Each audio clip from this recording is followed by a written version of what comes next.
Donc j'ai fait cette vidéo pour vous montrer un petit peu comment on importe des données depuis des fichiers là qui sont des fichiers texte de type .sql. Donc c'est ni plus ni moins des fichiers texte qui contiennent un ensemble de requêtes SQL, hein, toutes les requêtes SQL que vous connaissez, mais au lieu de devoir les retaper à chaque fois, on les a mis sous forme de fichiers texte. Et ça permet aussi, si vous étiez sur une autre base de données, de faire une exportation de cette forme-là. C'est-à-dire si vous avez créé une base de données, MySQL Workbench est capable d'exporter la structure de votre table. Alors des fois ça peut être structure et données, ou alors on sépare les deux. Ici par exemple, on a séparé les deux. Vous avez un fichier pour la création de la structure, c'est-à-dire des tables, et un autre fichier qui contient les données. Alors, bien évidemment, vous devez commencer par la création de la structure, sinon vous ne pouvez pas importer les données si les tables n'ont pas été créées. Alors peut-être la première chose qu'on peut faire, c'est regarder un petit peu le... Avant de l'importer, on va regarder un petit peu le contenu de ces fichiers-là. Donc je vais les ouvrir dans la création de la table. Donc voilà ce que ça contient. On voit qu'on a tout simplement des create tables. Donc là c'est bon, je l'ai édité hein, tout simplement sur Sublime Text. Et comme c'est un .sql, bon, en fait c'est un fichier texte, mais comme c'est .sql, il fait la coloration syntaxique. Hein. Mais bon, peu importe. Donc voilà, create table, vous connaissez, avec le type, varchar, note nulle, primary key, etc. On voit qu'effectivement il a respecté la règle de d'abord créer les tables. Là on n'a pas le choix de toute façon. D'abord créer des tables qui ne possèdent pas de clé étrangère, sinon vous serez embêté par la suite pour faire des clés étrangères. Donc toutes les premières tables ici, acteur, réalisateur, vous voyez il y a des clés primaires, enfin il y a une clé primaire. Hein. J'allais dire il n'y a toujours qu'une seule clé primaire. Hein. Il y a une clé primaire. Et puis quand on descend ici, voilà, on commence à avoir ici des références à des clés étrangères. Hein. Alors là, c'est une syntaxe particulière. On peut utiliser foreign key. Alors bon, moi j'ai récupéré les fichiers qui nous avaient été fournis, mais c'est une autre syntaxe, c'est pareil. Hein. On dit que ID réalisateur fait référence donc ce champ-là. C'est-à-dire que je ne le mets pas ici en foreign key, je le mets directement. Je dis que ce champ-là, ID réalisateur, de type entier, fait référence au champ IDR dans la table réalisateur.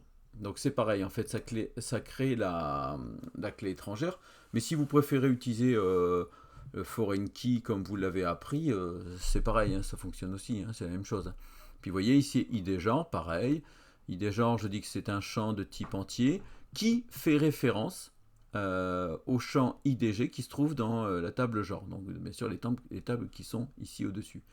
C'est-à-dire que le fait de mettre ça, quand je vais rajouter une occurrence ou un tuple dans la table film, il va vérifier que l'ID réalisateur que je viens de renseigner existe bien dans la table réalisateur.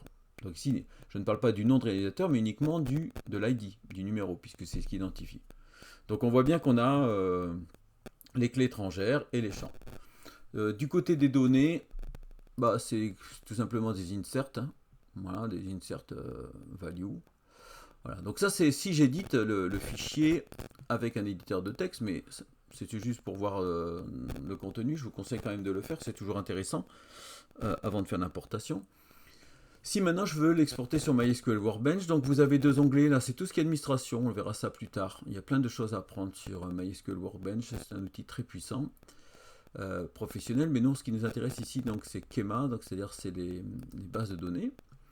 On va tout simplement créer une base de données qui va pouvoir permettre l'accueil des tables. Parce que si vous vous souvenez, sur ce fichier-là, on voit qu'il y a des create tables, mais il n'y a pas de création d'une base de données. Donc on va d'abord créer une base de données qui sera donc vierge, et après on fera la création des tables à l'intérieur.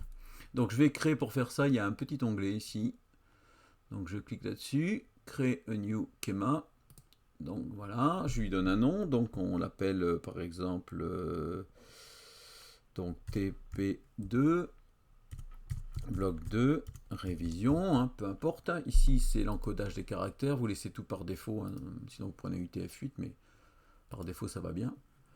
Il me met Un petit rappel de la requête SQL qui permet de créer une base de données. Donc si on avait dû le taper à la main, on aurait mis create schema, le nom tout simplement, puisque ici j'ai pas de précision. Et voilà. Donc il me reste maintenant à aller... Alors vous voyez, important, il y a cette petite flèche là qui permet de rafraîchir, parce que des fois vous ne le voyez pas apparaître, parce qu'il n'a pas rafraîchi. Donc cliquez dessus, et là normalement, je devrais trouver... donc j'ai dit que c'était... TP, hein, je crois que je l'ai appelé TP, voilà, TP2 bloc révision. Donc, pour ouvrir, je clique là-dessus, je vais dans les tables, et bien sûr, il n'y a rien, puisque pour l'instant, j'ai pas de table. Alors, très important sur MySQL Workbench, j'en profite du coup pour vous expliquer, il faut faire un double clic pour que ça soit la base active. Voilà, elle est active. On voit parce qu'elle est un peu plus claire. Sinon, si vous ne double-cliquez pas et que vous exécutez des requêtes SQL, il la fera sur la base de données active. Donc c'est très important, hein, tout simplement vous double-cliquez. Pardon. Voilà, et là on voit qu'elle est active. Enfin, moi je le vois, il y a celle-là aussi qui est plus claire, je ne sais pas pourquoi, parce que normalement elle n'est pas active, mais normalement ça devrait fonctionner. Alors maintenant il me faut faire une requête importer mon fichier. Donc pour ça tout simplement j'ouvre un onglet SQL. Ici, je vais créer, alors attendez que je retrouve, ils ont changé, bon. Voilà, query, hein, c'est-à-dire que c'est là où vous tapez vos requêtes SQL, new query, alors sinon vous l'avez dans le, là c'est en dehors de ma capture d'écran, mais sinon vous faites tout simplement find new query, c'est-à-dire que c'est là que vous pouvez taper directement normalement les requêtes SQL, 2 fois 3 par exemple. Voilà, bon, on va pas le faire ici. Et puis pour exécuter, c'est ça.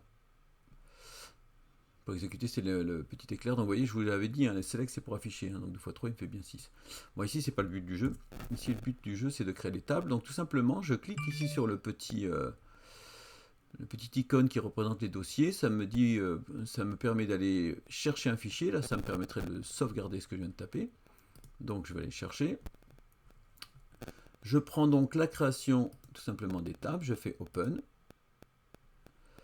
Non, ça de don't save. Hein. Il me propose don't save pour dire parce que j'ai tapé des lignes. Et vous voyez tout simplement, il a importé le fichier texte. Alors vous auriez pu faire un copier-coller aussi, ça devrait marcher, mais il vaut mieux passer par l'importation. Je récupère tout simplement les différentes lignes que j'avais dans mon fichier. Alors il voit bien que ça c'est une requête, hein, donc c'est-à-dire que ça me permet éventuellement, si j'ai beaucoup de lignes, de réduire, d'avoir quelque chose qui soit plus propre. Voilà, et quand j'ai besoin de connaître un petit peu, j'appuie sur plus. Voilà. Et là, normalement, si tout se passe bien, j'ai plus qu'à nouveau exécuter, hein, comme si je venais de taper mon code SQL. Et là, il va mouliner. Et normalement, j'ai bien dit normalement, il a créé les tables. Alors toujours pareil, il faut penser à rafraîchir. Alors ce qui m'étonne, c'est qu'il ne m'est pas demandé apply, mais bon. Et vous voyez, ici, j'ai bien, effectivement, les tables. Enfin, il m'a rien mis comme message. Il m'a pas dit que ça s'est bien passé, quoi. Mais ça s'est bien passé, a priori. J'ai bien les tables acteurs, film, genre, jouer, réalisateur. Je vérifie quand même que les champs sont présents. Donc ici, j'ai les colonnes. On verra les index plus tard. Donc j'ai bien les 4 colonnes. J'aurais pu aussi faire clic droit, select row. Voilà, select étoile, from. Donc à chaque fois, il met le nom de la base, point la table. Donc ici, bien sûr, la table est vide. Toutes les tables sont vides. Voilà, je peux faire pareil ici. Elles sont vides. Mais la structure a l'air bonne. Bah, de toute façon, je vais le savoir tout de suite. Donc je vais faire le même principe. Hein. Je peux utiliser le même bloc, hein, c'est pas grave. Il va me demander si je veux sauvegarder. Je vais chercher cette fois-ci les données. Je fais open. Est-ce que je veux sauvegarder ça? Non. Du coup, il me met tous les inserts. Voilà. Comme la structure existe, ça devrait fonctionner. J'appuie à nouveau sur l'éclair. Et là, normalement, maintenant, si je vais sur acteur et que je fais clic droit, j'ai bien les valeurs de ma table. Et bien sûr, je pourrais en rajouter directement ici. Et puis après, faire apply. Mais je ne vais pas le faire pour l'instant et je vous demanderai de ne pas le faire. Parce que comme on va faire des requêtes, j'aimerais qu'on ait tous les mêmes valeurs pour qu'on puisse corriger. Si vous modifiez les données, on ne pourra plus être sûr que votre requête fonctionne. Donc vous voyez, c'est relativement, enfin oui, c'est simple en fait. On peut dire que c'est simple, c'est même pas relativement simple, c'est simple.